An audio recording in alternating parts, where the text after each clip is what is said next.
pour exposer leen le problème de Farba Ngom yow déjà noo gisee boobu fee.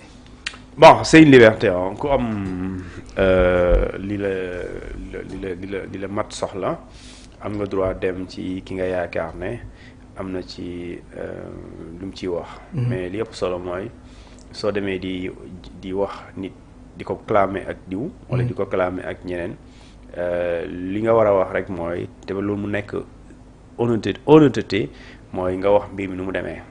expliquer les faits waaw soo waxee nu mu demee.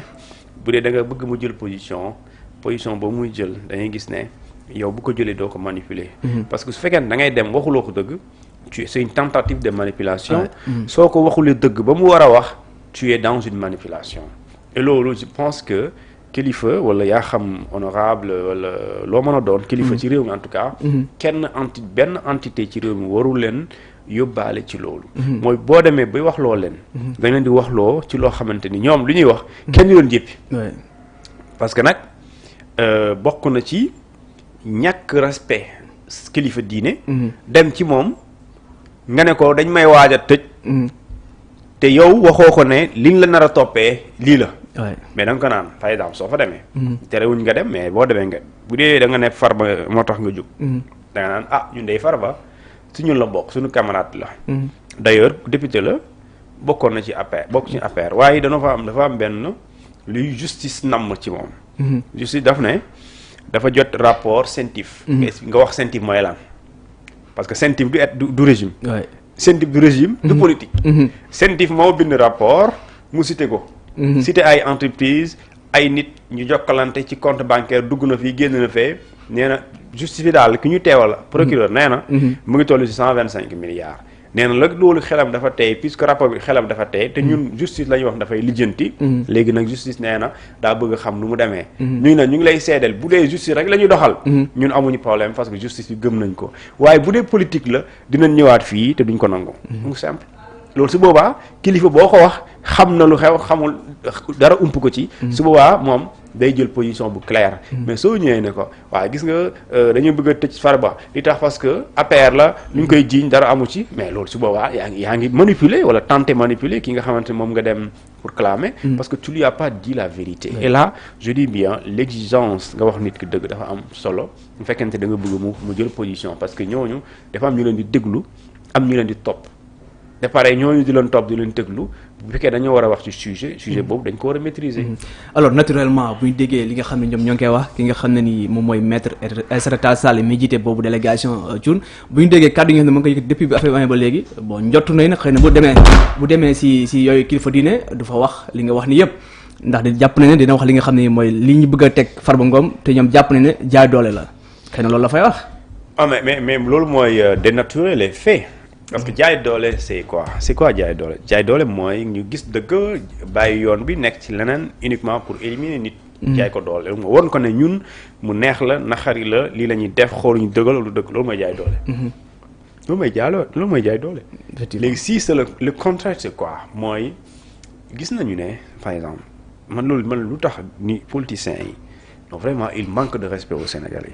les politiciens ils ne font pas 2 millions de citoyens et de citoyennes moo dépassé wuñ ko. effectivement y compris pouvoir ak seeni militants.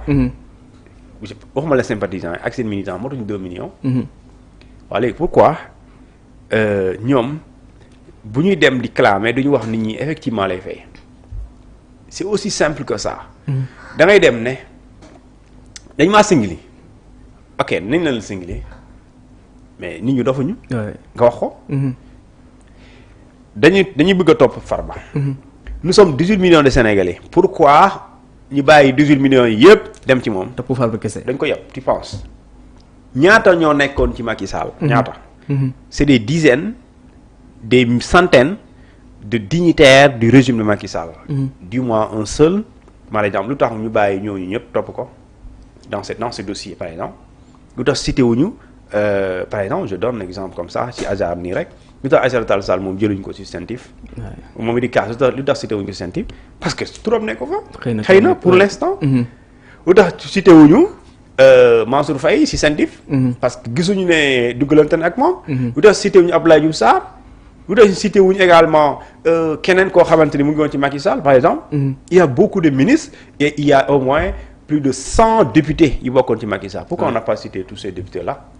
Il y avait d'autres également proches de Macky Sall. Pourquoi on n'a pas cité Abdou Mbow? Pourquoi on n'a pas cité Aminata Mbengue Ndiaye par exemple dans ces histoires là? Et parce que dans cette histoire de ce qu'on appelle de blanchiment présumé d'argent, de capitaux, gisuñu ñooy seen tur. Léegi bu ñu gisee sa tur yow mais loolu cela ne relève pas du hasard. Ce n'est pas de la coïncidence, ce n'est pas une invention, c'est pas une création, c'est également un fait. Léegi fait boobu est-ce que dafay créer lu ñuy tuddee des suspicions d'infraction commises par Farba Ngom ou bien commises en complicité avec d'autres personnes pour le compte de Farba. Loolu mooy li ñuy wër. Léegi nag loolu soo si nekkee di ci wër mais il dafay am démarche, dafay am procédure. Léegi nag jàll ci bëgg wax ne par exemple dañuy singli, loolu mooy problème. Parce que singli mooy créer un document, par exemple créer une affaire qui n'a rien, monter, c'est-à-dire créer une histoire une histoire qui n'a jamais existé en tout cas, comme quoi pour topp nit ki tëj ko ci loolu mooy tooñ. Mais loolu bu fekkente ni amul léegi benn daan mën na nekk singli mën naa ko nangu. Si le rapport de la CNTM n'existe pas. nangu naa ne tooñ la. waaw. Mais si le rapport existe. mais na lay nekkee tooñ. na lay nekkee singli. Si le rapport existe. ñi ci sukkandiku bëgg a xool loolu. bëgg a xam effectivement en quoi la société telle Y Z, pourquoi un tel montant sort d'ici et va là-bas rentre également di recevoir envoyé na transfert na. Mais loolu bu ñu ko bëggee xool. ne li ñu war a xool est-ce que am na transaction, est-ce que am na envoi, est-ce que am na retrait, est-ce que sociétés yi existé nañ. loolu mooy si les sociétés n'existent pas, si les transactions n'existent pas, si le rapport n'existe pas, là moi je suis d'accord que loolu singli la. Mais tant que ça existe, moi je suis loin de là. Voilà, tant que ça existe mënutul nekk singli loolu leer na. dañuy continuer toujours ci opposition bi gis nañ cette fois-ci après leur défaite ci élection législative yi ñoom dañoo jël initiative former benn front pour jàkkaarloo ak ñi nga xam ne ñoom ñooy le parti au pouvoir.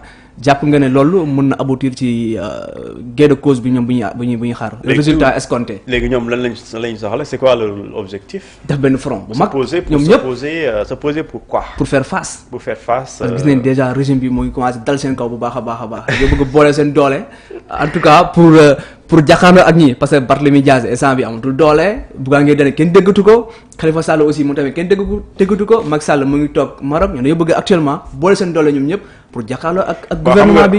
xam nga kii Abdourahmane bon là je suis d'accord parce que politique la ñu nekk. xam nga force bu njëkk d'abord opposition mooy l'organisation. mooy cadre de réflexion et également cadre d'échange pour agir ensemble. D'accord. Et là maintenant. Le plus important pour moi mooy xam nga opposition moom bokk na ci mission bu njëkk mooy s'opposer. Tout le reste ne l'intéresse pas. Gouverner, arbitrage, c'est pas son souci. Tout ce qui l'intéresse, l'opposition, c'est de s'opposer. C'est ça sa mission d'ailleurs. De constitution bi na sax un gouvernement qui gouverne, une opposition qui s'oppose, une société civile qui observe et une presse qui témoigne. Point. Loolu mooy démocratie. Léegi nag kon n'attend pas de l'opposition mu nekk ci posture de gouvernance parce que c'est pas son rôle. Son rôle c'est de critiquer tantôt. Son rôle c'est de s'opposer aux pratiques du gouvernement. Mais quelle pratique? Quelle pratique? C'est-à-dire que quand aujourd'hui on veut s'opposer, il faut du concret, il faut du factuel, il faut des faits, il faut des actes. C'est-à-dire que tey tu vas dire par exemple justice, tu vas critiquer cette justice-là parce que elle veut une lumière sur des dossiers de dizaines de millions ou bien de dizaines des centaines de milliards. Par exemple tey Tabaski Ngom, tu vas vouloir défendre Tabaski Ngom parce que Tabaski Ngom bokkoon na peut-être ci régime bi parce que wala jigéen la. Est-ce que da nga war a défendre Farba parce que il est de l'APR même si tu as oublié les montants en question? Est-ce que tu vas encore nga ne les futurs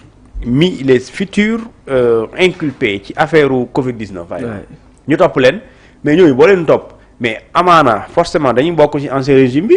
Est-ce que même bu dee bëri nañ nga gis ne ñu ñuy topp ñëpp ci ancien régime lañ bokk mais si les faits sont là mais même bu ñu bokkee ci régime bi c'est pas ça le débat. Débat bi mooy est-ce que lii nii faits yi lu am la. Est-ce que détournement bi am na wala amul.